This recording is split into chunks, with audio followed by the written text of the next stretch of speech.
지금 하락하는 이유 뭐 다들 찾으시고 그러실 텐데 하락하는 이유 명확하게 알 수 있는 건 뭐냐. 일단은 브로드컴이 가져온 게 맞죠. 브로드컴이 실적 발표가 났는데 어떤 이슈에 대해서 뭐 가이던스도 상향하고 다 그랬지만 그럼에도 불구하고 지금 시장에 돈이 없는 거 아니냐 이런 뉴스들이 계속 나오고 있고 진짜 블랙 먼데이라고 부를 수 있는 게 맞는 것 같습니다. 그런 내용에서 오늘 한번 살펴볼 수 있도록 할 텐데요. 자, 단 며칠 만에 방향이 바뀌었습니다. 검은 월요일이죠. 공포의 진짜 원인을 차분히 들여다보는데요. 6월 5일 코스피는 하루 만에 5.5% 넘게 빠지고요. 8,200선이 무너졌고 주말 뉴욕 증시 급락 여파로 인해서 6월 8일 월요일날 개장할 때 여러분 어떻습니까? 삼성전자나 SK하이닉스 두 자릿수 급락을 했습니다. 지난주 금요일날 필라델피아 반도체 지수 10% 넘게 빠졌고요. 야간 선물 8% 하한가 맞이를 했습니다. 자, 구글 유상증자 얘기를 좀 잠깐 해보면요. 구글이 이번에 유상증자 130조 원 하면서 뭡니까 여러분? 버크셔 해서웨이를 등 뒤에 업었습니다. 우리가 알고 있는 워렌 버핏의 그 회사죠. 그렇죠? 근데 제가 구글의 FCF에 대해서 걱정들을 많이 하시겠지만 당연히 좀 그런 우려들이 크죠. 지금 월가가 걱정하는 게 구글의 현금 유지력이 얼마나 되냐, 잉여 현금이 계속 줄어들고 있는데 매출은 줄어드는 거 아니냐, 다음 분기에도 이만큼의 투자를 할 수 있느냐, 그거를 제가 봤을 때 더 이상 반박하지 못하게 하려고 이번에 버크셔 해서웨이를 데리고 온 것 같습니다. 그렇죠? 그렇기 때문에 우리 더 이상 우리한테 돈 얘기하지 마 이런 생각으로 데리고 온 건데, 자 어쨌든 지금 브로드컴과 굴의 유상증자 그리고 이제 10년물의 국채 수익이 올라가면서 국채 이자죠. 지금 전반적으로 물량에 나오고 있는데 이런 시기에 여러분들이 뭘 할 수 있느냐? 할 수 있는 게 없습니다. 대응을 우리가 할 수 있을까요? 없습니다. 여기서 뭔가 여러분들이 기술적으로 어떻습니까? 매도를 한 다음에 손절매 딱 라인 정해놓고서 다른 트레이딩 관점에서 들어간다? 쉽지 않아요, 여러분. 그러니까 저는 뭐 다른 전문가님들도 많고 하겠지만 이런 시기에 손절해가지고 어떻게 해가지고 간다? 손절 라인은 5% 정도가 제일 좋죠. 저도 그건 알아요. 5% 손절한 다음에 수익 5.5% 내면 양잔인 거 알고 있습니다. 그런데 대부분 이 방송을 보시는 분들은 오랫동안 2,000원지, 뭐 에코프로나 에코프로비엠, 포스코퓨처엠 이런 것들을 갖고 있고 그리고 장기 투자자분들이 굉장히 많으세요. 그러니까 트레이딩 관점에서 접근하는 것보다 펀더멘털 쪽으로 접근하시는 게 제일 좋습니다. 그러니까 딱 하나예요, 여러분. 이럴 때는 그냥 어플 지우고 몇 주 있으면 됩니다. 왜? 우리는 늘 이런 걸 겪어봤어요. 이건 건전한 조정입니다. 아까 말씀드린 것처럼 이격도에 의해서 단기선과 장기선의 이격도로 인해서 계속 나오면서 과매수 구간에서 지금 물량이 나오고 있는 겁니다. 그래서 엔비디아 이슈는 펀더멘털 문제가 아니라 TCO, 총 소유 비용입니다. TCO 효율화를 통한 확장 전략이라는 점을요. 즉 시장이 겁먹은 효율화는요. 사실 더 싸게, 더 많이 깔겠다는 성장 시나리오죠. 요것 때문에 시장이 좀 겁먹은 거거든요. 왜냐면 지금 시장을 이끄는 게 뭡니까? 반도체 칩이죠. 반도체 가격이 저렴하게 되면 이 정도의 매출이 안 나오게 되고 그동안에 시장을 상승으로 이끌었던 삼성전자와 뭐 SK하이닉스가 더 이상 돈을 못 버는 거 아니냐 이런 뉴스들이 나올 수 있는데 그게 아니라 효율화를 통한 확장 전략입니다. 왜 그럴까요, 여러분? 이제 엔비디아는 내년에 4개의 신제품이 나오게 됩니다. 그러니까 여러분 어때요? 오히려 메모리는 더 많이 필요하고 전력은 더 많이 필요합니다. 지금과 같은 하락은 저는 뭡니까? 이격도 확장에 따른 조정이라고 보고 있습니다. 자, 펀더멘털은 양호합니다. 기업 실적과 AI 수요는요 훼손되지 않았죠. 오히려 브로드컴은 컨센서스를 상회하는 실적을 냈고요. 엔비디아의 인프라 확장 전략도 멈춘 적이 없습니다. 자, 수급발 하락입니다. 반도체로의 쏠림이 워낙 심했습니다. 많이 오른 만큼 차익 실현 매물이 출회된 것이고 이는 건전한 조정의 전형적인 모습인 거죠. 자, 여러분 이거 보시면 지금 하락하는 이유, 미국의 우리나라만 지금 하락하고 미국은 올라간다면 말도 안 되는 거죠. 마이크론이나 샌디스크를 보면요. 마이크론 어떤가요? 마이크론 일봉상 여기서 겁나 하락을 했습니다. 이거 이렇게 보면 음봉 두 개잖아요. 고점 대비 얼마나 떨어졌는지 보시면 좋을 것 같아요. 고점 대비 지금 고점에서부터 21% 빠졌습니다. 샌디스크 어떨까요? 샌디스크 볼까요? 샌디스크 보면은 여기서부터 고점에서부터 어떻습니까? 여기도 17% 하락을 했습니다. 그러니까 지금 반도체 관련된 종목들이 지금 하락을 한 거예요. 브로드컴은 어떤가요? 브로드컴은 더 많이 빠졌죠. 20%가 넘는 하락을 보였습니다. 고점에서부터 지금 보면은 23% 하락을 했습니다. 그러니까 이런 조정을 겪은 다음에 우리가 봐야 되는 게 뭐냐면 반도체에 의한 상승이었고 반도체는 정리가 되고 있다. 그렇죠? 그러니까 저는 여러분 보시면 이것만 보시면 될 것 같아요. 오늘 우리가 봐야 되는 게 어차피 SK하이닉스나 삼성전자를 보면은 계속 하락을 원래 했어야 되는 자리임에도 불구하고 어떻습니까? 5월 11일부터 계속 올랐어요. 5월 11일부터 과매수 구간에 들어갔음에도 불구하고 시장의 심리로는 어떻습니까? 개인적으로 어마무시하게 올랐음에도 불구하고 여러분 오늘 하락했죠. 오늘 하락을 했는데도 지금 시장의 심리는 과열이에요. 원래 이게 과열해서 좀 누른 다음에 올라가고 이래야 되는 건데 누르지 않고 계속 오르다 보니까 여러분 어떻습니까? 차익 실현 매물이 계속 나오고 있는 겁니다. 그렇게 해도 여러분 이거 하나 말씀을 드릴게요. 이런 영역 우리가 흔히 알고 있는 심리선으로 계속 밀고 있어요. 시장이 계속 올라가요. 계속 시장이 과열된 상태인데 오르게 되면 이런 게 벌어지는 겁니다. 뭐예요? 단기선이 중장기선과 갭이 계속 커집니다. 그러면 진짜 고점에서부터 강한 폭락 매물이 나오게 되고 그거에 의해서 최근에 진입한 사람들은 여러분 어떤가요? 놀라서 막 던지는 거예요. 플러스 페닉스의 물량과 제가 봤을 때 기존의 차익 실현 물량이 나오면서 시장이 강하게 하락한 것을 알 수가 있습니다. 자, 이것을 살릴 수 있는 건 뭔가요, 여러분? 보세요. 젠슨왕 엔비디아 CEO가 한국에 와서 SK하이닉스 최태열 회장님과 우리는 앞으로 어떤 파트너십을 맺겠다 이렇게 얘기를 했는데도 불구하고 안 오르고 있잖아요. 뭐냐면 차익 실현 물량 나올 게 많은 겁니다. 쏠림 다음에 무엇이 오냐? 반도체는 이미 수급이 과열되었습니다. 상대적으로 덜 오른 업종은 아직 수급 여력이 남아있죠. 조정장은요, 무엇을 팔까가 아니라 다음에 무엇을 담을까로 고민하는 시간입니다. 브로드컴은 실적을 잘 냈다라는 거예요. 근데 지금 브로드컴은 실적을 잘 내고 가이던스도 상향을 했는데 시장은 그냥 뭡니까? 감동을 못 줘서 그래요. 감동을. 무슨 감동? 얘네들은 월간의 특징이 뭐냐면요, 여러분. 되게 걱정을 하면서 어떤 기업, 그래서 비트라고 하거든요. 엔비디아가 실적이 엄청나게 잘 나오잖아요. 시장이 많이 오르지도 않아요. 그래, 그럼 다음 분기 때 보자 이러면서 눈에 칼을 갈고 있는 겁니다. 왜? 헤지펀드도 말씀드렸지만 이들은 옵션을 잡아요. 뭡니까? 롱과 숏을 잡죠. 근데 그동안의 숏 포지션을 대부분 잃었기 때문에 두 눈에 쌍심지를 켜고 우리가 이제 실적 발표가 나면 각 기업 CEO들에게 컨퍼런스 콜을 하거든요. 그 컨콜에서 계속 질문합니다. 니네 돈 없잖아. 니네 돈 진짜 있어? 니네 돈 진짜 있냐고. 그러니까 최근에 구글의 유상증자가 보여준 게 뭡니까? 야, 우리 뒤에 버크셔 있으니까 더 이상 우리 현금 없냐 망했냐 이런 소리 하지 마. 그러니까 저는 이번 조정이 끝나게 되면 당연히 그동안의 수급을 못 받은 섹터로 먼저 올 거라고 생각을 하고 있습니다. 브로드컴 하락을 이끌어낸 브로드컴을 보면요, 매출 221억 달러, 221.9억 달러, 그리고 컨센서스를 상회했죠. 조정 EPS도 2.44달러로 예상치 2.4달러보다 상회했습니다. AI 반도체 매출이 전체 68%까지 확대되었습니다. 증권사들은 오히려 목표 주가를 상향 조정하고 있습니다. 실적은 잘 나왔고요, 컨센은 올라갔는데 주가만 차익 실현을 빠르습니다. 이것이 바로 펀더멘털이 양호한데 수급이 하락했다?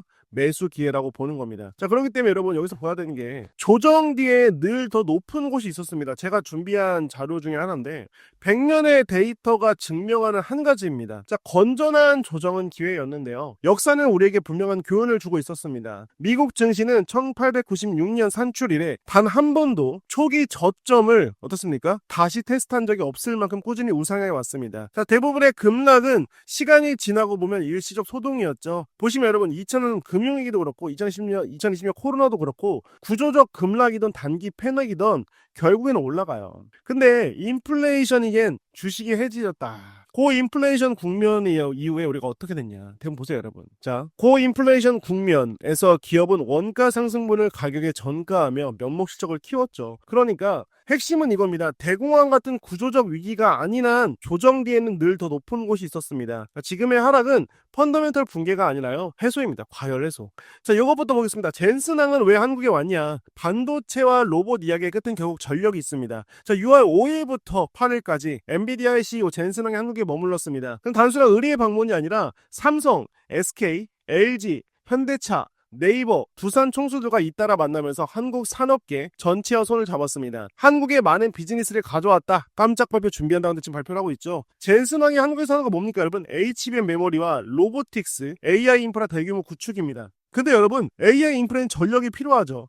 AI 데이터 센터 관련된 내용들 우리나라에 지금 짓는다고 하잖아요. 그게 뭐냐면 우리나라 전력이 쌉니다. 전력이 싸죠. 젠슨왕이 가져온 메시지의 핵심은 더 크고 더 많은 AI 데이터 센터를 짓는다입니다. 그런데 데이터 센터는 어마어마한 전력을 먹는 거 여러분들도 알고 저도 알죠. 그렇죠? 그러면 뭡니까? 안정적인 전력 공급과 백업, 즉 배터리가 없으면 AI 멈춥니다. 그러니까 젠슨왕의 방안은 반도체, 로봇 이야기처럼 보이지만요, 그 뿌리를 따라가면 결국 AI를 돌리려면 전력 인프라가 폭발적으로 늘어야 한다는 결론에 도달을 합니다. 그리고 그 전력 인프라의 핵심 부품이 2차 전지인 것을 알 수가 있죠. 보겠습니다. AI는 결국 전력 싸움인데요. 요것만 보시면 될 것 같아요. 제가 이런 하락 때 여러분들 어플 지우고 펀더멘털을 보라라고 말씀드린 이유가 뭐냐면 결국에는 젠슨항이 한국에 원하는 거, 미국의 하이퍼스케일러 기업들이 원하는 게 뭐냐면 전력이에요. 전력망의 안전화와 백업 전원, 피크 관리와 재생에너지 연계 이런 것들이거든요. 그게 우리나라에서 할 수 있습니다. 젠슨항이 우리나라에서 제일 좋아하는 게 뭐냐? 강원도에 보면요. 풍력 발전 여러분 어떻습니까? 지금 놀고 있어요. 그래서 지금 이런 것들을 봤을 때 2차전지가 매력적인 이유. 전기차 캐즘으로 눌려있던 2차전지가 AI 데이터 센터 ESS라는 완전히 새로운 성장축을 만났습니다. 반도체는 이미 수급이 과열이지만 2차전지는 상대적으로 덜 올랐죠. 수급 여력과 반등 탄력이 큰 업종이기 때문에 이 지점에서 여러분들이 지금 하락했을 때 매수로 가져가시는 게 좋다라고 말씀드리고 싶어요. 근데 아까 말씀드린 거 몰빵 금지라고 말씀을 드렸어요. 분할 매수로 천천히 매수를 가져가면서 평단을 유지하는 건데 자 진짜 그게 필요하냐고. 아니 미국 기업들을 조사를 해봐야 될 거 아니에요. 우리만 한국에서 야 삼성 SDI, LG 에너지솔루션 미국에서 잘 나갈 거다. 그렇죠? 그렇죠? 이런 것들 볼 수 있도록 하겠습니다. 자 미국이 증명한 에너시스라는 기업입니다. ENS라는 티커인데요. 데이터 센터의 배터리입니다. 자, AI 서버를 지키는 백업 배터리, 그 수요가 폭발하고 있다고 말씀을 드렸는데 미국 증시는 이미 이 흐름을 보여주고 있는데요. 첫 번째 증거, 제가 준비한 에너시스라는 종목입니다. 자, 데이터 센터가 서버를 멈추지 않게 지키는 무정전 전원 장치 백업 배터리의 핵심 공급사입니다. 여기 보시면 여러분 어떻습니까? 에너시스가 지금 보여준 게 보면은 계속 증가한 게 뭐냐? 매출은 1% 늘었는데 EPS는 50% 급증했습니다. 그리고 어떻습니까 여러분? 밸류에이션이 퍼가 14.5배로 동종 대비 저평가 매력이 있는 기업인데 이게 계속 증가하고 있는 거예요. 아까 말씀드린 거 여러분 뭡니까? BBU, UPS, 무정전 전원장치 이런 거 계속 수요 는다고 했잖아요. 결국에는 ESS의 수요가 늘어난다고 하는 건 여러분 뭡니까? ESS는 뭐예요? 정전이 나지 않게 위해서 우리는 수요가 증가하고 있는 건데 지금 BBU, UPS, ESS 다 수요가 증가하고 있는데 이게 뭡니까? 데이터 센터에 대한 매출이 계속 증가하고 있다 보니까 세계가 계속 증가하고 있는 겁니다. 그러니까 여러분 잘 생각해 보시면 요거를 보시는 게 좋을 것 같아요. 그러니까 결국에는 미국도 UPS, BBU, ESS에 대한 수요 실질적으로 확인하고 있고 그리고 데이터 센터형 매출이 28% 성장을 했죠. 그러니까 지금 우리가 봤을 때 ESS, UPS, BBU 모두 다 수출이 모두 다 지금 증가하고 있는 겁니다. 자 다음은 EOS라는 종목입니다. 거대 시장의 초입이죠. 자 포드까지 뛰어드는 장기 에너지 저장 시장 그 규모를 여러분과 볼 수 있도록 하겠습니다. 자 두 번째 증거는 EOS 에너지입니다. 4시간을 넘어 8시간 이상 장기 에너지 저장에 특화된 기업이죠. 데이터 센터 전력망향 대형 ES 시장의 한 축을 보여주고 있습니다. 자 여러분 보면은 포드와 파트너십을 했죠. 포드 에너지 출범하면서 20기가와트씩 배터리 저장 생산 계획을 밝혔고요. 첫 인도는 2027년도부터입니다. 그러니까 여러분 딱 요거예요. 지금 같은 시장에서는 뭡니까? 결국에는 딱 하나 에너시스랑 ENS를 봤을 때 에너시스랑 EOS를 봤을 때 지금 미국에서는 전력이 어마무시하게 필요한 건 맞습니다. 근데 그럼에도 불구하고 많은 분들이 여러분 뭡니까? 이거에 대해서 별로 생각을 안 하고 있는 거죠. 그죠? 여러분 요걸 보시면 될 것 같습니다. 지금 시장은 AI 데이터 센터가 폭발적으로 증가하고 있고 이에 따라서 전력은 못 따라가는 구조인데 지금 요 구조는 만들어졌단 말이에요. 그런데 지금 우리나라 시장 어때요 여러분? 코스피나 코스닥 반도체가 올려놔가지고 이 반도체에 대해서 안 좋은 얘기가 나오자마자 하락하고 있잖아요. 그러니까 하나 말씀드리고 싶은 건 어쨌든 2차전지 배터리에 대한 ESS 배터리 ESS에 대한 수요는 살아있는데 그냥 단기 가열된 부분에서 조정하는 거라고 저는 보고 있는 겁니다. 자, 이 두 회사 에너시스와 이오스가 가리키는 하나의 결론은 뭐냐면요. 수요는 미국의 빈자리는 중국 배제로 답은 한국에 있습니다. 자, 에너시스와 이오스 성격은 다르지만요. 둘이 함께 여러분 가리키고 있는 결론은 하나죠. AI 데이터 센터가 늘어날수록 배터리 시장은 폭발적으로 커진다는 것입니다. 자, 에너시스는 당장의 수요를 증명합니다. UPS 백업 배터리로 데이터 센터 부분이 이미 28% 성장하고 있고요. 오늘의 시장이 실장을 보여주고 있습니다. 이오스는 어떤가요? 미래의 규모를 증명하고 있습니다. 240억 불 파이프라인과 포드의 진출, 내일의 시장이 얼마나 큰지를 보여주고 있는 거죠. 그런데 미국에는 결정적 약점이 있습니다. 미국 기업들은 수요와 시장은 갖췄지만 핵심 부품인 배터리셀의 대량 생산 경쟁력에서는 한계가 있습니다. 특히 안전하고 저렴한 LFP 배터리의 대량 양산은 그동안 중국이 주도해 왔죠. 그런데 미국은 안보 공급망 이유로 중국산 배터리를 점점 배제하고 있습니다. 이번에 포드 에너지가 나와도 여러분 어떻습니까? 대량 생산 경쟁력에서는 좀 밀릴 수 있는 거죠. 그래서 여기서 봤을 때 대한민국 K 배터리의 기회가 열리는 것입니다. 자, 미국은 거대한 ESS 수요를 가졌고요. 중국은 배제되고 그 빈자리를 채울 수 있는 거의 유일한 대안이 한국의 배터리 3사죠. 다음 장에서 그걸 말씀드릴 수 있도록 하겠습니다. 여러분 요거예요. 그러니까 지금 배터리 셀을 갖고 있으신 분들, 삼성 SDI나 LG 엔솔을 갖고 계신 분들은 지금처럼 하락을 했을 때 그냥 여러분 길게 보셨으면 좋겠습니다. 뭐 얼마나 더 길게 봐야 되냐? 당연히 2분기 실적을 봐야겠지만 저는 지금과 같은 이 하락이 여러분 어때요? 길지 않을 거라고 봐요. 자주 와주시고 더욱더 열심히 할 수 있도록 하겠습니다. 여러분 저는 내일 뵙겠습니다. 감사합니다. 김민규였습니다.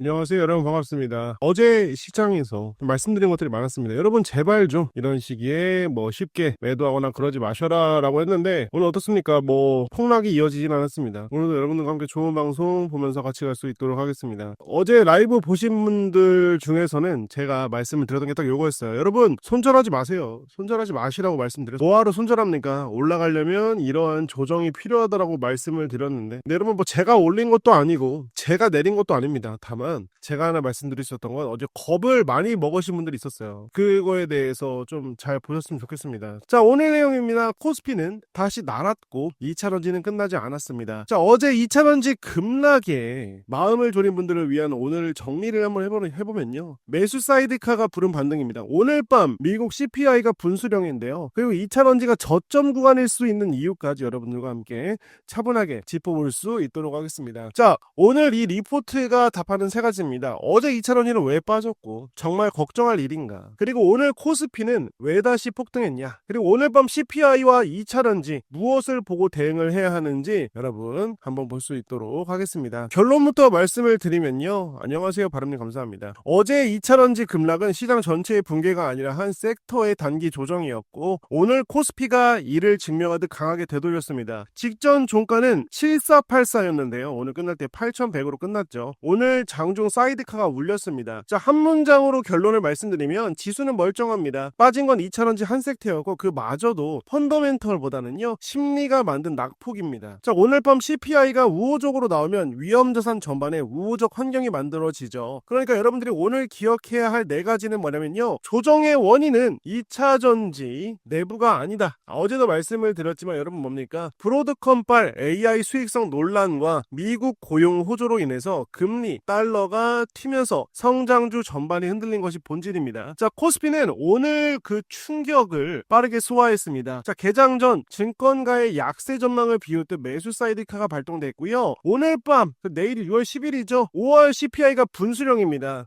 우리가 알고 있는 UBS는 뭐냐면요, 예상치 하회를 전망하고 있습니다. 하회 시 당연히 금리 하락과 성장주, 2차전지에 직접 호재가 되는 거죠. 그러니까 지금 여러분 이게 왜 CPI가 왜 중요하냐면은 4.2가 컨센이거든요. 근데 4.2를 넘어서면은 진짜 시장에 큰 돔이 올 겁니다. 돔. 근데 지금 4.2를 너무 높게 잡은 거죠. 그렇기 때문에 여러분보다 제가 봤을 때 UBS에서는 예상치 하회할 거다라고 생각하고 있습니다. UBS와 우리가 알고 노무라 증권이 굉장히 CPI를 잘 맞추는 걸로 되어 있는데, 그러니까 시장에 지금 계속해서 들어오고 있는 거죠. 자, 2차전지는 저점 구간의 가능성을 보여주는 신호들이 쌓이고 있습니다. 그러니까 실적은 예상을 웃돌았는데 주가만 빠졌고요. ESS라는 늘 말씀드리는 에너지 스토리지 시스템이 계속 증가하고 있죠. 2차전지는 수급이 안 들어오면 힘들까요? 수급이 무조건 들어와야죠. 수급이 들어와야죠. 그러니까 지금 2차전지고 바이오고 지금 올라가려면 어떤 게 필요하냐? 오늘 CPI가 굉장히 중요해요.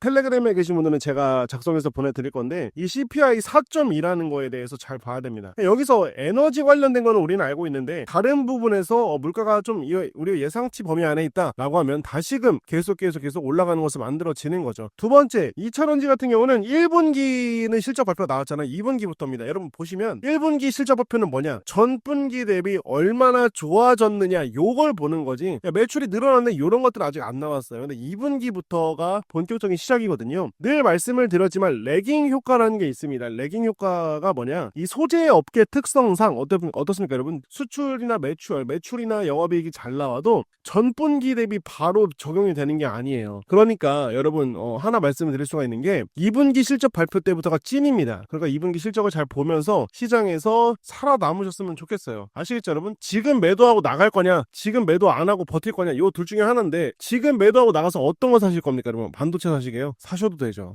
근데 어떻습니까? 반도체 무조건적으로 뭐 지금 타면은 먹을 수 있습니까? 어제 못 샀잖아요. 그리고 보유 현금이 우리가 많지가 않잖아요. 그러니까 이런 시기에는 그냥 지금 CPI 발표만 집중해서 보시는 게 중요하다고 말씀을 드리고 싶습니다. 아시겠죠? 자, 어제 무슨 일이 있었습니까 여러분? 하루 종일 빨갛게 반도체에 물든 2차전지 화면입니다. 보유하신 분들이 속에 타들어갔던 것이었거든요. 그러니까 충분히 이해를 합니다. 자, 먼저 사실관계를 좀 명확히 정리를 하면은 LG에너지솔루션 장중 5.3% 하락했습니다. 대장주 낙폭이 가장 컸고요. 삼성 SDI는 대형 셀메이커도 같이 떨어졌습니다. 그러니까 여러분 뭐예요? 지금 떨어진 이유 왜 빠졌냐? 전기차 수요 둔화 우려? 아니죠. 글로벌 EV 판매 속도에 대한 의구심이 다시 고개를 들었습니다. 전기차 수요 둔화 우려입니다. 글로벌 EV 판매 속도에 대한 의구심이 다시 고개를 들었다고 했는데 여러분 뭡니까? 딱 하나예요. 뭐예요? 여러분 딱 하나. 근데 3월달, 4월달, 5월달 유럽에서는 계속 전기차 판매량 증가하고 있습니다. 자, 중요한 포인트가 뭐냐면 이 세 가지 중에서요.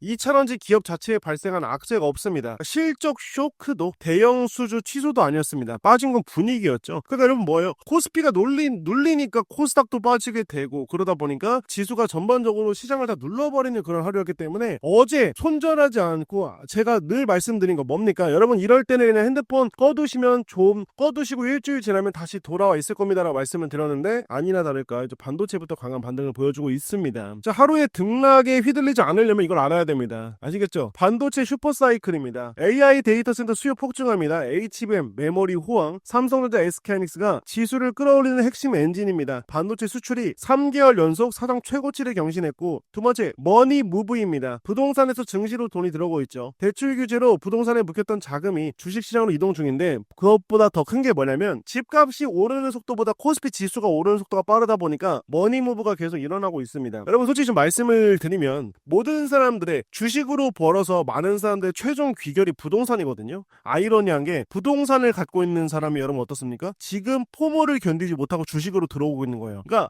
서로가 양가의 감정을 느끼는 겁니다. 주식으로 돈을 버는 사람들은 부동산을 사고 싶은 건데 부동산을 갖고 있는 사람은 뭡니까? 팔아서 다시 주식으로 들어오고 있습니다. 이런 계속 순환적으로 만들어지고 있는 거죠. 그러니까 뭡니까? 머니 무브가 일어나고 있습니다. 자, 그리고 정책 제도의 개선도 있겠지만 여러분 하나 제가 말씀드릴 수 있는 건 뭐냐면 지금 이 네 가지 중에서 가장 큰 힘은 결국에는 메모리 반도체에 의한 시장의 상승이 계속 이어지고 있다라고 보시면 될 것 같습니다. 계속 메모리 반도체 말씀드리는 이유가 여러분 뭐냐면 딱 하나예요. 뭐겠습니까? 2027년도에 엔비디아의 4개의 제품이 출시가 되는데 거기에 들어가 지금은 단일 제품에 대해서 메모리 반도체가 들어간다고 하면 4개의 제품이 나오게 되면 4개의 전부 다 메모리 반도체가 들어가게 돼요. 그러니까 뭡니까? 더욱더 수요가 많아지는 거죠. 미국 5월 CPI UBS는 예상치 하회를 보고 있습니다. 오늘 밤 6월 10일 새벽이죠. 미국 5월 소비자 물가지수가 발표가 됩니다. 이번 발표가 향후 수주간 시장 방향을 좌우하는데요. 여러분 보세요. 발표 일정 보십시오. 한국 시간 밤 9시입니다. 6월 10일. 자, 직전 4월 헤드라인이 3.8이에요. UBS의 시각은 뭐냐? 예상치 하회입니다. 자, UBS가 하회로 보는 근거는 뭐냐? 기대 인플레이션의 둔화입니다. 미국 1년 기대 인플레가 4월 3.6에서 5월 3.5로 하락했습니다. 자, 소비자들이 느끼는 물가 압력이 꺾이기 시작했다는 신호죠. 자, 휘발유 가격에 대해서 기대 가격이 하락하고 있습니다. 4월 CPI를 끌어올린 주범이 에너지였는데 휘발유 기대 상승률이 둔화되고 있고요. 유가발 압력이 정점을 지났을 가능성이 있습니다. 자, 고금리의 누적 효과입니다. 충분히 오래 높은 금리가 유지되며 수요 측 물가 압력이 싣고 있다는 평가입니다. 그러니까 뭐냐면 CPI는 발표 전까지 누구도 알 수 없습니다, 여러분. 그런데 지금 보시면 이렇게 느끼고 있는 게 뭐냐? 결국에는 기대 인플레이션이 둔화가 되고 있다. 뭡니까? 소비자들이 느끼는 물가 압력이 야, 저번 달보다는 많이 오는 것 같지는 않은데 약간 이런 느낌을 하고 있는 겁니다. 그래서 만약에 CPI가 4.2 밑으로 나온다. 그러니까 여러분 보세요. 4월 달에 3.8인데 5월 달에 4.2라는 건 그냥 뭐예요? 대놓고 롱이다라고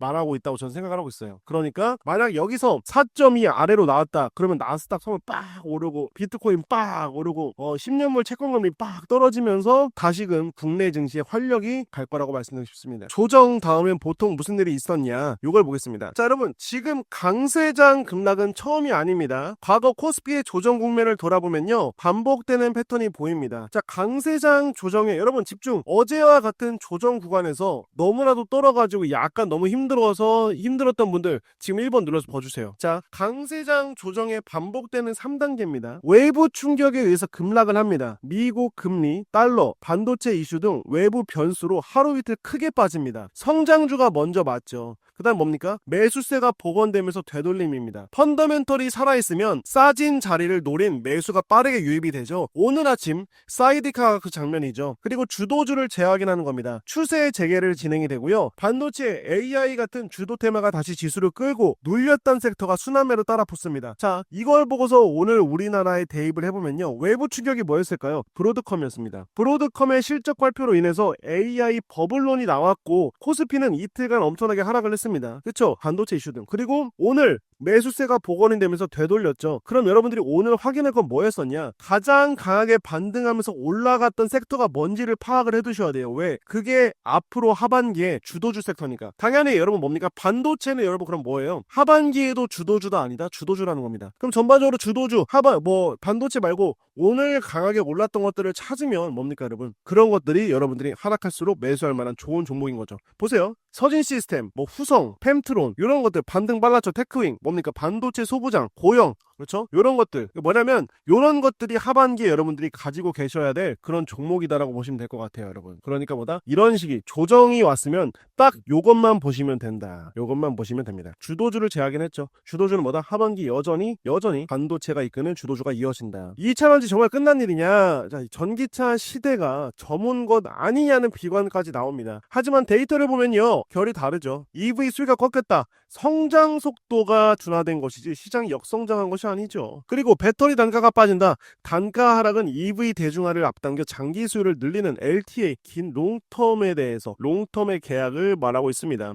실적이 나쁠 것 같다? 아니죠. 대장주 LG에너지솔루션은 분기 EPS가 시장 예상을 큰 폭 상회한 전례가 있죠. 그리고 성장 스토리가 끝났다. 여러분 아니에요. ESS라는 새 성장축이 부상 중입니다. 여러분 엔비디아가 800V DC에서 관련돼서 말을 했죠. ESS는 앞으로 어떻습니까? 계속 가져갈 수밖에 없다. 실적과 주가가 따로 놀았습니다. 2차전지 대장주는 분기 실적에서 시장 기대를 크게 웃돈 적이 있음에도 불구하고 지금 어떻습니까? 시장에서 반도체에 너무 관심을 갖고 있는 거예요. 그렇기 때문에 펀더멘털이 아니라 투자 심리가 주가를 끌어내린 전형적인 사례입니다. 자, 심리는 회복되지만 실적은 남죠. 그죠? 맞습니다. 테슬라 국내 판매 1위고 유럽에서도 지금 3, 4, 5월 계속해서 올라가고 있어요. 최근에 코스피가 3권의 연속 떨어지면서 다 힘들어요. 여러분 안 떨어진 거 없어요. 다만 하나 말씀드릴 수 있는 건 지금 바닥을 지나가는 건 말씀드리고 싶습니다. 저는 내일 3시 반에 또 여러분 이 네모경제에서 인사드릴 수 있도록 할 테니까요. 여러분들과 인사할 수 있도록 하겠습니다. 여러분 오늘도 고생 많으셨습니다. 내일 뵙겠습니다. 저는 김민규였습니다. 안녕하세요 여러분, 반갑습니다. 오늘도 여러분들과 함께 좋은 내용을 살펴보면서 시장 가볼 수 있도록 하겠습니다. 자, 오신 분들 모두 좋아요 한 번씩 부탁드리고, 오늘도 시장 많이 빠졌어요. 왜 그러는지 한번 보도록 하겠습니다. 어제 나스닥이 흔들린 이유 한번 보면서 갈 수 있도록 하겠습니다. 자, 당연히 이번 조정의 진앙은 어디입니까? 반도체입니다. 6월 5일 필라델피아 반도체 지수가 하루 만에 약 10% 급락하면서 2020년 이후 최대 낙폭을 기록했고 시가총액이 1조 달러 이상 증발했습니다. 자, 6월 5일 날 4% 빠졌다가 어제 6월 8일 날 0.86% 상승했다가 또다시 어제 0.97% 하락을 했습니다. 미치겠어요. 무슨 여러분 맨날 올랐다 내려갔다 미치겠는데, 이번 주 일정이 뭐가 있습니까 여러분? 이번 주 일정 타이트해요. 오늘 드디어 CPI 발표가 나옵니다. 4.1을 잘 기억해 주셔야 돼요. 4.2보다 높다. 이거보다 높다? 여러분 뭡니까? 시장 내일 박살납니다. 역시나 시장 박살날 줄 알았는데, 만약에 4.1이나 4.0이 나왔다? 그럼 뭐예요? 금리 인하 가능성이 올라가면서 시장에서는 안도감이 나오는데, CPI 발표 나왔는데 갑자기 내일 새벽 5시에 뭐가 나오냐면은 오라클 실적 발표 있습니다. 미쳤어요. 가장 중요하게 봐야 되는 게 여러분 뭐겠습니까? 캐펙스입니다. 설비 투자에 대해서 얼마큼 늘릴 거냐. 그리고 여기서 만약에 오라클이 우리도 여기서 여러분 뭐예요? 우리도 유상증자 할 수밖에 없네, 죄송해요 하면은 실적도 하락합니다. 그러니까 지금 우리가 어떤 상황을 겪고 있는 거냐면은 돈이 없어요. 기업들이 1, 2년간 몇백조 이상 쏟아보다 보니까 돈은 돈 대비 너무나도 적게 지금 그러니까 쓰는 돈 대비 적게 벌고 있거든요. 이거에 대한 이슈들이 계속 만들어지고 있는 것을 알 수가 있습니다. 자, 첫 번째, 브로드컴의 눈높이 미달 가이던스입니다. 6월 3일 장 마감 후에 말씀드렸지만 브로드컴 실적과 EPS는 시장 예상을 넘겼는데 3분기 AI 칩 가이던스가 160억 달러로 시장 기대치인 172억 달러에 못 미쳤습니다. 게다가 연간 AI 매출 전망을 상향하지 않으면서 상향 계정의 드럼비트로 굴러온 AI 트레이드의 균열이 생겼고요. 재료 소멸, 셀더 새로운 뉴스, 세론이 나온 겁니다. 브로드컴에서 계속 매출이 나오고 있죠. 자, 그럼 뭡니까 여러분? 금리나 기대 후퇴입니다. 자, 5월 고용보고서가 플러스 17.2만 건이죠. 시장 예상치보다 크게 웃돌았습니다. 그러니까 경기가 좋다는 신호기는 한데 동시에 연준의 인하 여력을 줄이고 있고요. 인플레이션, 긴축 우려를 자극했습니다. 그러니까 이것 때문에 계속 올랐죠. 그래서 어제 반등을 줬는데 반등 하루 만에 약세로 돌아섰습니다. 자, 장중 한때 마이너스 2.5%까지 밀렸다가 종가는 좀 말아 올린 것을 알 수가 있는데요. 애플이 크게 하락을 했습니다. 그리고 마이크론, 브로드컴 등 메모리 AI 칩 약세가 재개되면서 양자 컴퓨팅까지 같이 떨어졌습니다. 그리고 오늘 아침에 여러분 뭐가 있어요? 트럼프의 이란 추가 타격이 있었죠. 엄청나게 공습을 했대잖아요. 그러니까 다 겹친 거예요. 그런데 여러분, 저는 이 상황에서 어떤 걸 보고 있냐면은 시장에 이렇게 악재가 겹친다. 저는 하락의 끝이라고 보고 있어요. 시장의 하락을 요구할 수 있는 악재가 겹칩니다. 그럼 뭡니까? 그럼 결국에는 그냥 패닉셀하면서 나가거든요. 근데 이럴 때 보통 강하게 하락하고서 올라가는 것들이 만들어지는데 그로 인해서 저는 오늘 금리나 CPI도 그렇고 오라클도 그렇고 나쁘지 않게 지나가면서 상승이 이어질 것 같습니다. 근데 그렇다고 해서 그러면 랠리가 시작이 되나요? 라고 하시는데 하나 말씀드린 거 뭐라고 말씀드리고 싶냐면 딱 하나입니다. 뭐예요, 여러분? 스페이스X 상장이 있기 때문에 이게 약간 좀 걸려요. 그러니까 스페이스X 상장 때문에 지금 많은 자금들이 유출이 되었고 이것 때문에 지금 시장이 하락하는데 우리는 이거를 조금만 견디면 될 것 같습니다. 반도체 밸류에이션, 강한 고용에 따른 긴축 우려, 그리고 중동 지정학의 3중 복합에 따른 하락이 있었고 오늘 여러분 잘 버티셨습니다. 고생하셨어요. 진짜 너무나도 많이 고생하셨기 때문에 여러분 진짜 제가 하나 말씀드릴 수 있는 건 우리 오늘도 잘 버텼다. 이것만 좀 말씀드리고 싶습니다. 그래서 개별 기업의 실적 훼손이 아니라 섹터, 매크로단의 리프라이싱의 핵심입니다. 자, CPI 얼마면 웃냐? 자, 시장이 진짜로 보는 건요. 근원 CPI, 그러니까 코, 식품, 에너지 제외입니다. 헤드라인은 유가 급등으로 4.2%까지 튈 것으로 예상이 되지만 연준이 통화정책에서 무게를 두는 건 에너지를 걷어낸 근원 물가입니다. 그죠? 전월비 0.5%, 전년비 YOY가 4.2인데 자, 근원 CPI 0.3 일부는 0.2입니다. 근데 여러분 뭡니까? 2.9예요. 전년비 예상이. 직전에 2.8이죠. 그러니까 2.8 이상 나오면 뭐예요, 여러분? 그냥 우리 내일은 주식창 어플 지워야겠다. 이거 이따가 제 텔레그램에 올려드릴 건데 만약에 헤드라인이 4.2%로 튀어도 그 상승분 대부분이 유가 때문이라면 시장은 이를 일시적으로 볼 여지가 있습니다. 여러분 이해가 되세요? 여러분 자, 집중. 오늘 CPI에서 중요한 게 뭐냐면 헤드라인이 기본으로 4.2가 면전에 바뀌었는데 그 상승분 대부분이 유가 때문이면은 이를 일시적으로 볼 여지가 있으면서 내려갑니다. 그러니까 호르무즈가 정상화가 되면 에너지발 물가는 되돌려지기 때문에 그런데 즉 헤드라인이 높아도 근원이 차분하면 상승으로 본다가 핵심이에요. 근데 UBS가 노무라 증권과 함께 CPI를 굉장히 잘 맞추는 UBS가 이번에 CPI 예상치 하회일 것 같은데 이런 리서치를 냈습니다. 그것 때문에 어제 오른 것도 있어요. 근데 반대로 근원까지 뜨거우면 만약에 0.2가 아니라 0.4% 정도 올랐다. 에너지로 변명할 수가 없으니까 매도가 강해질 겁니다. 제가 기도하는 건 이게 아니라고 보고 있는 거예요. 여러분 그렇게 되면 코스피 진짜 정동담 아니라 어디까지 밀리냐? 7천은 그냥 밀릴 수가 있어요. 자, 연준의 시계 왜 이번 CPI가 중요한가? 자, CME 패드와치 기준 시장은 2026년 금리 인하를요 사실상 영회로 반영하고 있습니다. 자, 일부는 연내 인상 가능성까지 거론되는데 여러분 보세요. 지금 이 CPI가 중요한 이유. 자, 집중 1번. 이번에 근원이 만약에 0.4가 위로 올라가잖아요. 그럼 뭡니까? 6월 16일과 6월 17일 케빈 워시 연준 의장이 여러분 뭘 말하겠어요? 이번 CPI가 지금 케빈 워시 연준 의장이 나오고 나서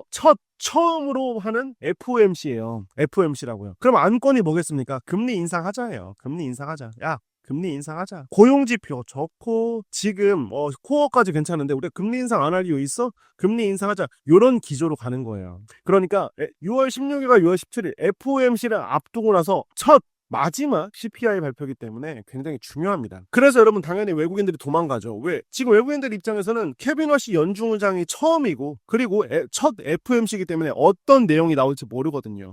그리고 케빈 워시 연준 의장이 약간은 좀 매파적인 성격이에요. 그 전에 외국인들이 도망가는 거다. 아시겠죠, 여러분? 배터리의 시간은 다시 옵니다. 제가 보는 게 요거거든요. 최근에 여러분들께 말씀을 드리는 내용들 중에서 뭐가 있었냐면은 에너시스와 이오스를 보여드렸어요. 거기서 EV 캐즘 속에서도 배터리 업계가 바라보는 구조적 성장축에 대해서 말씀을 드렸는데, 당연히 데이터 센터가 증가하게 되면 ESS 수요 늘어납니다. 근데 여기서 내가 좀 고수다 하시는 분들은 BBU, UPS까지 같이 보시면 좋아요. BBU 뭡니까? 배터리 백업 유닛. 그러니까 배터리 백업을 만들어 두는 거죠. UPS는 뭐예요? 무정전 전원 장치입니다. 무정전 전원 장치. 왜? 이런 걸 여러분 보면 뭘 지금 알 수가 있는 거예요? 데이터 센터는 정전과 쇼트 이런 것들에 대해서 굉장히 예민합니다. 그런 것 때문에 미리 이런 세 개 섹터에 대해서 잘 보시면 좋을 것 같고, 요거예요. 북미에서 LFP 기반의 ESS를 본격 생산하죠.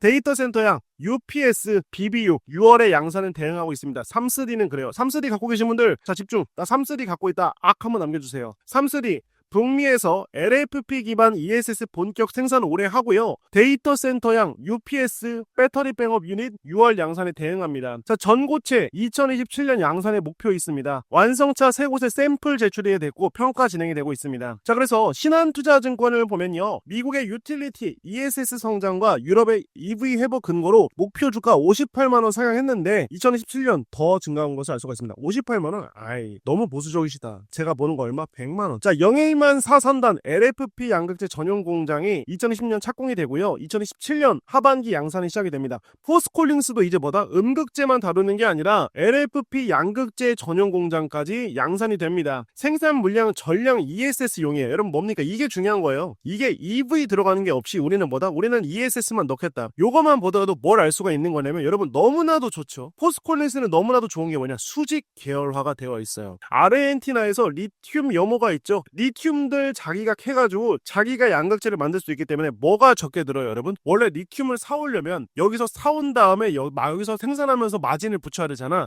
그게 아니라 내가 수직 계열화가 되기 때문에 마진을 줄이더라도 다른 데보다 원가 경쟁력이 심해집니다. 좋아지죠. 그러니까 포스콜링스는 여러분 뭡니까? 2027년도부터 시장에 거포로 등장할 수가 있어요. 기존에 에코프로도 지금 리튬 광산이 있지만 포스콜링스 여러분 어떻습니까? 지금 염호를 계속 캐고 있잖아요. 호주도 있고 아르헨티나도 있고 미국에서도 지금 하고 있잖아요. 그러니까 여러분 뭡니까? LFP 양극재 전용 공장까지 나오면 음극재, 양극재를 전문적으로 다루고 뭡니까? 그렇게 되면 공급자가 판매자한테 줄 수 있을 때 최적의 마진을 줄일 수가 있거든요. 왜? 로스 난 것들을 떼올 수가 있잖아. 로스가 뭔데? 내가 만약에 리튬 생산을 안 하면 다른 데서 리튬을 구해온 다음에 양극재를 제조를 하면서 여기서 추가적으로 마진을 붙여야 되잖아요. 그런데 ESS에 들어가는 LFP 배터리에 대해서 여러분 많은 기업들이 ESS를 사겠지만 배터리셀을 제조하는 기업 입장에서 여기 양극재는 다른 데보다 좀 저렴한데 왜? 똑같은 양극재인데 어디서는 얘가 2,000원을 해. 근데 포스콜링스는 저는 한 1,300원에 드릴게요. 이러면 뭡니까? 당연히 여기를 고를 수밖에 없죠. 이게 포스콜링스가 갖고 있는 기술의 어쨌든 가격 경쟁력입니다. 당연히 기술적으로는 에코프로가 대단할 수가 있죠. 근데 에코프로가 포스콜링스보다 만약에 대단한 건 뭐냐? 유럽에서 증납할 수 있는 공장이 있는 거예요. 이게 굉장히 우리가 에코프로를 그동안 기다려온 보람이라고 말씀을 드리고 싶어요. 다른 모든 기업들은 미국에서 공장을 지었습니다. 대조 생산 세액 공제 AMPC를 받으려고 미국에 갔단 말이에요. 근데 에코프로는 여러분 어떻습니까? 모두의 만류에도 불구하고 야 거기 가면 안 돼 망했어 라고 함에도 불구하고 어디다 공장을 지었어요? 유럽에다 공장을 지었어요. 그리고 그 3km 옆에 CATL이 있습니다. 그리고 그 옆에 삼성 SDI도 있고요. 헝가리 괴드에 삼성 SDI 있고 헝가리 데브레첸에 에코프로가 있죠. 그리고 전역에 여러분 뭐가 있습니까? 유럽 자동차들 기업이 있는데 거기서 뭐가 나왔어요, 여러분? 유럽에서 전기차 중저가 라인업에 우리 보조금 줄게 대신에 IEA법으로 인해서 우리나라에서 생산해서 만들어진 거에만 줄 거야 라는 게 나왔는데 에코프로는 이 수혜를 받는 거죠. 많은 기업들이 AMPC를 받으려고 미국에 진출할 동안 에코프로는 강단 있게 2022년도부터 헝가리 데브레첸에 공장을 지었고 지금 양산에 들어갔고 출하까지 하고 있습니다. 그러니까 이 부분, 유럽 부분은 에코프로가 좋을 수가 있고요. 근데 국내에서는 굉장히 좋은 건 뭐냐? 포스콜링스가 전량 ESS용이라는 거예요. 뭐냐? 요겁니다. 우리는 단순히 포스코 퓨처엠으로 음극재만 생산하는 게 아니야. 우리 양극재까지 가능해. 우리 싸게 줄게. 이게 가능한 겁니다. 그래서 비중국 음극재 정책 기조 강화에 따른 구조적 수혜 기도가 기대가 되고요. 전고체 개발사 팩토리얼과 협력해서 미국 승용차의 반고체 배터리 첫 공급합니다. 반고체 배터리. 자, 그리고 나 에코프로 들고 있다. 에코프로 BM 들고 있다. LFP 양산 기술과 전고체 소재입니다. 국내 최초 4세대 LFP 양극재 양산 기술을 확보했습니다. 자, 인터배터리 2026에서요. 보면요, 전고체용 양극재 라인업 공개했습니다. 여러분, 인터배터리 2026에서 전고체용 양극재 왜 했을까요? 왜 그러냐면 에코프로는 삼성 SDI와 15년째 파트너입니다.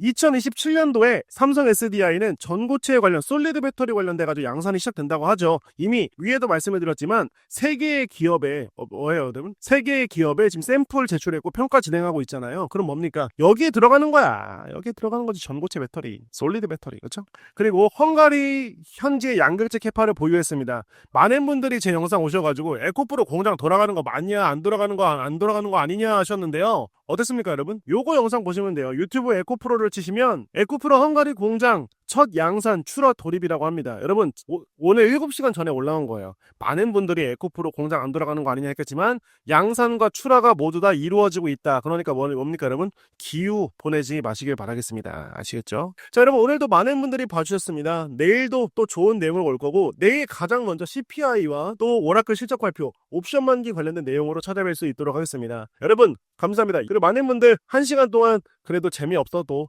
제 방송 지켜주시고 함께 해주셔서 감사드리고요. 내일 여러분들께 또 인사드릴 수 있도록 하겠습니다. 여러분 감사해요. 내일 뵙겠습니다. 안녕하세요, 여러분. 오늘도 여러분들과 함께 좋은 내용으로 살펴볼 수 있도록 하겠습니다. 캐즘을 둘러싼 논쟁이 이어지는 사이 같은 한 주에 두 개의 사건이 터졌습니다. 한쪽은요, 유럽에서 양극재를 찍어내 실제로 출하했고요. 다른 한쪽은 미국에서 차세대 리튬 기술 실증에 들어갔습니다. 자, 말이 아니라 실물 진척으로 넘어가는 국면, 그게 2분기 반등식이다라고 말씀을 드리면서 가볼 수 있도록 하겠습니다. 전반적인 시장을 보면 아직 좀 시장이 마감 직전인데, 오늘 코스닥의 수급이 좀 들어왔습니다. 코스피가 조금 지지부진하면서 코스닥이 최근에 너무 많이 눌리긴 했어요. 최근에 너무 많이 눌려가지고 이 부분에 대해 좀 아쉬움이 있었는데, 어떻습니까? 오늘 좀 자금들이 유입이 되면서 전반적으로 코스닥 시장이 살아나는 것을 알 수가 있습니다. 한양디지텍, 주성엔지니어링, 반도체 소재 부품 장비를 필두로 해가지고요, 로봇주들이 좀 움직이고 있습니다. 그리고 내일 드디어 여러분 뭐가 있습니까? 내일 스페이스X에 또 상장이 있습니다. 어제 나스닥 같은 경우는 마이너스 1.98%로 끝났고, 필라델피아 반도체가 마이너스 3%로 끝나서 오늘도 역시 반도체가 하락할 거다, 반도체 안 좋다라고 생각을 했지만, 오늘 SK하이닉스는 3% 정도 오전에 7% 상승했다가 지금 좀 하락해가지고 7%에서 떨어진 것을 알 수가 있습니다. 조금은 아쉽죠. 이번 주에요, 6월 8일과 10일 한국 2차전지 밸류체인의 양극재 자원 두 축에서 동시에 실물 이벤트가 나왔습니다. 자, 에코프로 BM입니다. 6월 8일 출하식, 6월 10일날 공시를 했죠. 헝가리 공장에서 첫 양산 출하를 했습니다. 유럽 매출의 실현 단계 진입이 된 거고요. 데브레첸 공장에서 하이네켄 NCA 양극재 첫 양산의 출하식이 이루어졌습니다. 연 5.4만 톤 생산 능력, 전기차 60만 대분, 향후 10만 8천 톤의 증설 계획이 있습니다. 자, 유럽 프리미엄 OEM 물량 중심 공급이 확대되고 있으면서요, 가시적 수주 성장과 이런 이유에 대해서 계속해서 협의하고 있습니다.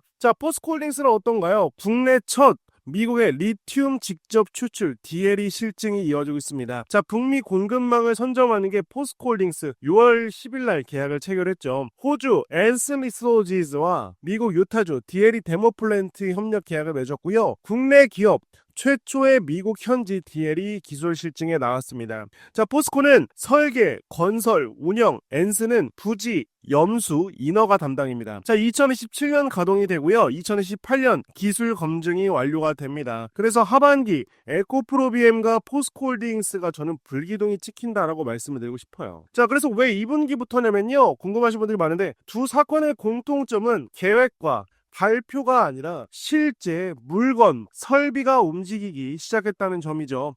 자, 양극재는 출하가 시작되면 매출로, 자원기술은 실증이 시작되면 상업화 로드맵으로 숫자에 반영되기 시작합니다. 자, 그래서 시장이 수요 둔화의 서사에 갇혀있는 동안 기업단의 진척은 한 단계 앞으로 나아가고 있다. 이것이 오늘 여러분들과 함께 알아볼 리포트, 그리고 2분기 모멘텀의 실체인 것만 알아두시면 될 것 같습니다. 전망 기대가 아니라요, 설비, 가동, 출하, 실증이라는 팩트에 쌓이는 단계입니다. 자, 2차전지 섹터는 지난 2년간요, 수요 캐즘이라는 한 단어에 갇혀 있었습니다. 그러나 투자 판단의 핵심은 결국 전망이 언제 숫자로 바뀌는가였습니다. 자, 6월 둘째 주에 나온 두 번째 이 이벤트 보면요, 에코프로 BM 헝가리 연간 5.4만 톤 전기차로는 60만 대고요. 포스코 DLE 2027년도 데모 플랜트 가동 목표입니다. 그러니까 양극재 출하는 매출의 시작이죠. 공장 준공이나 양산 예정은 여러분 뭡니까? 기대치에 불과하지만 OEM의 실제 제품이 나가는 첫 출하식은 매출 인식이 시작됐음을 의미합니다. 자, 에코프로 BM은 2단계에 진입을 한 거죠. 여러분 뭡니까? 에코프로 BM 이제 시작이 아니에요. 그동안에 그러니까 2026년 6월 10일 이전에 에코프로 BM은 야 헝가리 공장 언제 돌아가는 거야? 헝가리 공장 망한 거 아니야? 이랬다고 하면 6월 10일 유튜브에 딱 나왔잖아요. 에코프로 BM 출하가 시작이 되었습니다. 뭡니까? 이제 이게 매출이 담기게 되면 지금도 에코프로 BM은 저렴하다 이거예요. 저렴하다 이겁니다. 왜? 이게 아직 매출 잡히기 전에 밑바닥일 테니까. 이게 밑바닥일 테니까 우리는 뭡니다? 이거를 집중해서 봐야 해요.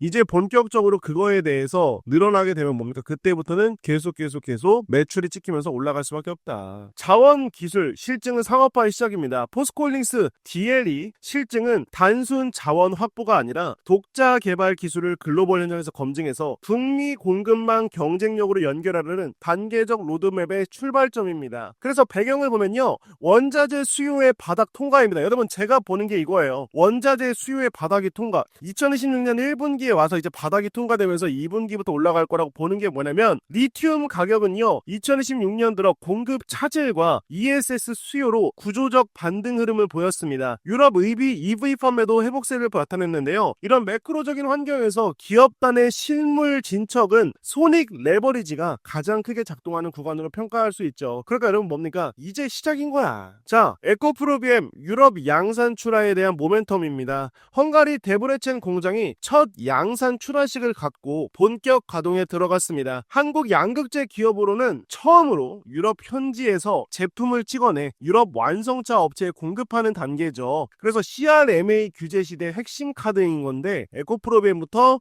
살펴볼 수 있도록 하겠습니다. 징글징글맞게 오래 기다렸습니다. 에코프로 같은 경우는 여러분 어떻습니까? 이때 바닥으로 떨어질 때 이때부터 계속 공장을 지었거든요. 많은 사람들이 북미에 진출하면서 북미에 공장을 지을 때 에코프로 같은 경우는 어떻습니까 여러분? 북미가 아니라 유럽에 진출하면서 공장을 지었고 그 결과 이제 그게 나오고 있는 것을 알 수가 있습니다. 너무나도 대견하죠. 여러분 어떻습니까? 유럽에서 우리나라의 기업이 양극재를 생산해서 출하까지 합니다. 그러니까 그 수요를 확인한 에코프로 어느 정도 가는지 볼 수 있도록 하겠습니다. 자, 준공, 양산 개시, 첫 출하로 이어진 단계가 6월에 완성되었습니다. 2026년 5월 달에 여러분 제가 뭐라고 말씀드렸어요? 5월 달부터 양산된다. 제가 방송에서 했던 말 기억난다 1번. 근데 많은 사람들이 그 공장 돌아가는 거 맞습니까? 안 돌아가는 거 아니에요? 이렇게 했지만 결국은 어떻습니까? 양산이 개시가 되었습니다. 5월 18일 날 헝가리 데브레첸 양극재 공장이 가동을 시작을 했고요. 에코프로 BM의 유럽 첫 생산 기지입니다. 그리고 2020년 6월 8일 현지에서 하이니켈 NCA 첫 양산 출하식을 가졌습니다. 유럽 완성차 업체에 공급하는 하이니켈 NCA 양극재 첫 출하식이 진행이 되었고 최문호 대표, 하주영 헝가리 법인장도 참석했죠. 그리고 6월 10일 날 언론에 공개되었습니다. 그러니까 이때부터 믿으면서 제 방송을 보신 분들은 여러분 뭡니까? 흔들릴 필요가 없는 거의 에이스 같은 마음이었던 거죠. 그죠? 많은 사람들이 와서 댓글을 달았습니다. 네가 헝가리 공장 돌아가는 거 어떻게 알아? 근데 제가 말씀드렸잖아요. 제가 외신 뉴스 본다고 말씀드렸잖아요. 그리고 중요한 건 여러분 뭡니까? 공장에서 말씀을 드렸을 때 운영 레버리지라는 게 있거든요. 운영 레버리지. 그러니까 이게 계속해서 증가할 수밖에 없어요. 왜? 양산이 계속해서 지속이 되면은 여러분 어떻습니까? 여기저기 요청이 많이 들어오게 되고 그러면 공장의 가동률과 운영 레버리지가 증가하게 되면 결국에는 뭐다? 매출이 뛸 수밖에 없는 겁니다. 그러니까 여러분들이 지금 갖고 있는 마음속의 우려 뭐라고 말씀드렸어요? 매크로적인 이슈라고 말씀드렸어요. 어떤 매크로요? CPI 발표, 유가, 그리고 뭡니까 여러분? AI 버블에 대한 이슈. 근데 여러분 매크로적인 이슈가 해결되니까 어떤 마음이 드나요? 기분 좋죠? CPI 발표 나오고 제가 어제 방송에서 뭐라고 말씀드렸냐면 기억나시는 분들이 계실 거예요. CPI 이번에 제가 봤을 때 엄청나게 높게 안 나올 것 같다라고 말씀을 드렸습니다. 그 결과 어떤가요? 코어 2.9 나왔습니다. 뭐냐면 지금 미국은요 여러분 물가도 안정되고 이렇게 아니라 당연히 고용지표도 좋고 다 좋아요. 그러니까 금리 인상으로 가는 기조인데 월가가 그렇게 나쁘질 않아요 여러분. 근데 결국 여러분 어떻습니까? 뭐 월가의 마음 우리가 다 모르지만 지금 구간에서 봤을 때 아직은 금리 인상은 시기가 아니다. 그래서 어제 그렇게 오른 이유가 뭐냐? 6월 16일부터 6월 17일 날 있는 FOMC에서 어제 CPI로 인해 5월 달에 CPI로 인해 금리 인상 기조가 아니라 동결 기조로 갈 수가 있음을 시사하면서 전반적으로 시장이 올랐죠. 그런데 아침에 트럼프가 미국을 다시 이란을 다시 공격한다고 하니까 주가가 하락한 겁니다. 같은 헝가리에 뭐가 있어요? 삼성 SDI, SK온, CATL, BMW 등 셀, 완성차 거점이 밀집해 있고요. 현지 양극재 공급망으로서의 입지가 구조적으로 유리해집니다. 추나 개시는 이 입지를 실제 매출로 전환하는 출발점이죠. 여러분, 추나가 뭔 뜻이에요? 공장에서 추나가 뭡니까? 실제 고객사의 납품을 시작했다는 거 아닙니까? 그럼 뭐예요? 매출로 찍힌다라는 거예요. 제발 우리 그거 보고 하자고요. 그럼 지금 에코프로비엠이 떨어진 이유가 뭘까요, 여러분? 딱 하나죠. 뭡니까? 코스닥이 박살을 났잖아요. 코스닥이 박살났는데 에코프로비엠이 안 빠지고 100입니까? 코스닥에 있던 자금들 빠져나가면서 코스피도 자금 빠져나가고 있지만 여러분 어때요? 이 시장에서 우리가 봐야 되는 건 뭐냐? 펀더멘털을 보면 돼요. 이제 공장이 돌아가고 있고 이 공장에 대한 매출이 찍히면 그때부터 뭡니까? 그때 여러분들 매수하면 늦는다는 거죠. 그래서 저는 2분기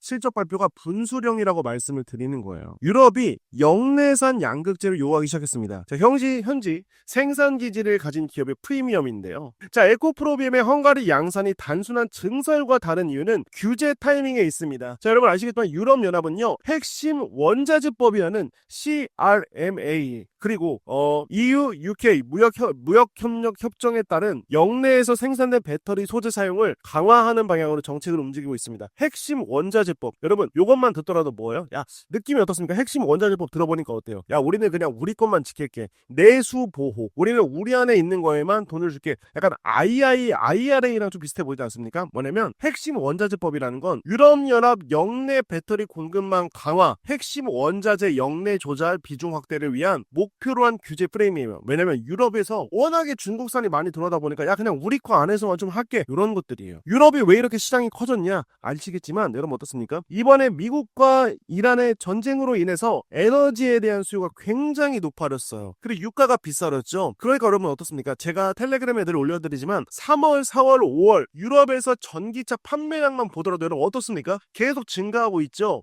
이게 지금의 민심인 거예요. 그런데 플러스 거기다가 CRMA가 시작이 된다? 에코프로비엠은 완전히 호재인 겁니다. 그래서 에코프로비엠의 포지션을 보면요, 한국 양극재 기업 최초의 유럽 현지 생산 기지를 보유하고 있습니다. 영내 요건을 충족하는 안정적 공급자로 평가가 되는 거죠. 그래서 규제 대응력을 갖춘 안정적 공급망, 회사 측은요, 헝가리 공장을 정책 흐름에 선제 대응하는 전략 거점으로 규정하고 있습니다. 역외에서 수입하던 양극재가 영내 요건에 막히는 상황에서 현지에서 찍어내는 기업은 자연스러운 우선 공급처가 되는 거예요. 이게 뭔 말이냐면 여러분 보세요. 여러분 집중. 원래는요, 이 CRMA가 시작되기 전에는 유럽에서 아니고, 유럽에서 어딥니까? 중국에서 가져왔어요. 왜? 저렴하잖아. 양극재 저렴하잖아요. 중국에서 막 덤핑 때려버리잖아요. 근데 이제 그게 아니라 더 이상 우리는 그런 거 안 하고 우리 안에서 생산한 거에만 쓰겠다. 그러니까 여러분 뭡니까? 에코프로비엠이 자연스러운 우선 공급처가 되는 거예요. 자, 인리 니켈 그리고 수주 파이프라인입니다. 자, 원가 경쟁력은 인도네시아에서, 매출 가시성은 유럽 OEM 협의에서 나옵니다. 자, 원가 인도네시아 니켈 재련 투자입니다. 헝가리 공장은 인도네시아 니켈 재련소 투자를 통한 저가 원료 공급망을 확보했습니다. 자, 양극재 원가에서 니켈 비중이 큰 하이니켈 제품 특성상 원료단의 비용 오이는 수익성에 직접 연결되는데요. 여기서 공장 자동화, 현대화 설비가 더해집니다. 그러니까 여러분 요거예요. 수주는 가시적 성과 협의 중입니다. 여러분 요거 보시면 돼요. 요거. 여러분 이게 에코프로비엠 우리가 2분기 보는 이유에, 자 집중 1번. 헝가리 세계 라인은 2분기부터 순차 가동되며 5월 18일부터 돌아가고 있어요. 회사는 유럽 시장 성장과 고객사 재고 기저 효과를 근거로 연간 판매 물량의 전년 대비 증가를 제시한 바 있습니다. 자, 북미 부진은 유럽 ESS 확대 전략으로 대응하는 구조입니다. 가이던스는 회사 전망치이며 실제 갈 수 있다고 하죠. 여러분 뭐예요? 헝가리 세계 라인은 2분기부터 순차 가동한다고 하잖아요. 언제부터 매출 죽이는 거예요? 3분기, 4분기부터 지킨다라는 거지. 그래서 정리하면요, 에코프로비엠의 헝가리 스토리는 규제 수혜 입지, CRMA죠. 규제 수혜. 중국 나가라 이거야. 산업 가속화법으로 인해서 뭡니까? 이제 필요 없다 이거고, 핵심 원자재법으로 인해서 뭡니까? 규제 수혜가 입지가 되고, 인리 니켈의 원가입니다. 여러분 요게 중요한 거예요. 원료 전략. 헝가리 공장은 인도네시아 니켈 재련소 투자를 통한 저가 원료 공급망을 확보했습니다. 여러분 원료를 공급을 받아서 양극재를 유럽에서 만들어서 직접 납품을 해요. 어떤 게 이점이 있을까요? 당연하죠. 중국에서 암만 덤핑 때로 이제는 뭐다? 우리가 공급자가 가격을 좋을 수가 있는 겁니다. 가격 면에서 수직 계열화가 강한 거예요. 슈라야노 호즈협의 캐즘 밸류에이션 종속이라는 변수가 함께 있는데요. 실적 측면을 보면 에코프로의 2016년 1분기 연결 영업이익은 602억 원으로 전년 동기 대비 크게 증가했습니다. 출하 당일 에코프로 주가는 장중 급등하며 2차전 지주가 동반 강세를 보였는데요. 자, 여러분 요거예요. EV 캐즘 일시적 수요 둔화인데 아니요. 유럽에서는 지금 3, 4, 5월달 전기차 판매량 증가하고 있습니다. 고평가 논란이라고 하는데 아니요. 지금 뭡니까 여러분? 리튬 수요가 확인이 되면서 고평가가 아니라 지금 주가가 고점에서부터 하락한 것을 보더라도 아직 고평가 논란은 끝났습니다. 그러니까 여러분 뭐예요? 헝가리 출하는 분명한 진척이긴 한데 그동안에 걱정이 많았던 거 성장성과 플랫폼 종속 사이의 갈림길이라는 평가 동시에 존재하는데요. 이거를 해결하는 게 지금 뭡니까? 지금 ESS 시대와 유럽 현지화 시대인 거예요. 이것만 보더라도 에코프로 BM을 우리가 사지 말아야 될 이유가 있다 없다? 없다라는 거죠. 아시겠죠 여러분? 그러니까 저렴할 때 매수 가져가셔가지고 여러분들이 보셨으면 좋겠습니다. 유타에서 시작되는 실증입니다. 6월 10일 서울 포스코센터에서 국내 첫 미국 현지 DLE 실증 협력 계약했습니다. 담당 매니저님께 말씀하시면 돼요. 자, 포스코리스가 호주 자원개발 기업 S 리소시즈와 미국 유타주 그린리버 지역에서 DLE 데모 플랜트 건설 운영을 위한 협력 계약을 체결했죠. 어제 나온 거예요, 여러분. 어제 박수 한번 쳐주시죠. 어제 나온 겁니다. 리튬을 현지에서 뽑아버리겠다. 그죠? 왜 중요하냐? DLE란 무엇이냐면 증발시기의 한계를 넘는 차세대 리튬 추출입니다. 그죠? 다이렉트 리튬 익스트랙션, 리튬을 직접 뽑아버린다 이거예요. 다이렉트 리튬 익스트랙션, 그죠? 뭐냐면 농도가 낮은 리튬 염호에서도 경제성 있게 리튬을 직접 뽑아내는 기술입니다. 그러니까 뭐냐면 여러분 뭡니까? 직접 추출을 해버린다. 어떤 게 좋아요 여러분? 생산 기간이 짧잖아요. 그리고 회수율이 상대적으로 높잖아요. 그러니까 여러분 뭐예요? 기존 증발식은 기다려야 돼. 근데 DLE 같은 여러분들 상대적으로 그냥 회수율이 좋으면서 생산 기간이 짧아요. 많이 빨아들일 수가 있는 거예요. 근데 리튬 광산은 왜 유타에서 할까요? ESS 많이 들어가니까. ESS만 들어가요. 리튬이 얼마나 많이 쓰이는데. 배터리를 현지에서 공급을 해버린대요 여러분. 누구한테 좋아요? 누구한테 좋아요 여러분? LG엔솔과 삼성 SD한테 굉장히 좋은 거 아니겠습니까? 양극재를 다른 데서 받아서 쓰는 게 아니라 포스코리스가 직접적으로 야 우리가 줄게 해버려서 딱 줘버리면 뭐가 좋아요? LG엔솔과 삼성 SD에 그만큼 수주가 많이 있다는 걸 보시면 될 것 같습니다. 그래서 북미는 자체 배터리 공급망 구축을 추진 중인 핵심 시장이죠. 현지에서 다이렉트 리튬 익스트랙션, 그렇죠? DLE 기술을 검증한다는 것은 향후 북미 리튬 자원을 현지 기술로 처리하고 공급할 수 있는 발판을 마련한다는 의미를 갖습니다. 민규님, 포가 에코프로 둘 중에 원픽은 뭐라고 생각하세요? 저는 포스코홀딩스요. 포스코홀딩스 돈 벌 수 있는 구간이 많습니다. 그러니까 이 DLE 계약을 어제 맺었고 여러분 모르시는 분들 많았죠? 나 몰랐다 1번. 모르시는 분들 많았잖아요. 근데 여러분 뭡니까? 이제 이게 본격적으로 리튬을 미국에서 공급을 해버린다 이겁니다. 전망의 영역에서 사실의 영역으로 2분기 모멘텀의 본질입니다. 오늘 제가 방송에서 말씀드린 리포트의 결론은 단순합니다. 6월 둘째 주 2차전지 밸류체인의 소재와 자원, 기술이 같은 시점에 실물 진척을 보였습니다. 한쪽은 유럽에서 양극재를 출하했고요. 다른 쪽은 미국에서 차세대 리튬 기술 실증에 들어갔습니다. 그러면 핵심은 수요가 언제 살아나냐라는 질문에서 기업이 무엇을 실제로 진척시켰냐로 보시면 될 것 같아요. 이제 수요가 있냐 이게 아니라 이 기업들이 실제로 일을 하고 있잖아요. 그러니까 우리는 이걸 보면서 뭐 하시면 됩니까? 3분기, 4분기 매출, 2분기부터 기다리시면 될 것 같습니다. 그러니까 지금 물려있다고 손절하지 마시고 자, 여러분 감사합니다. 저는 내일 여러분께 인사드릴 수 있도록 하겠습니다. 저는 김민규였습니다.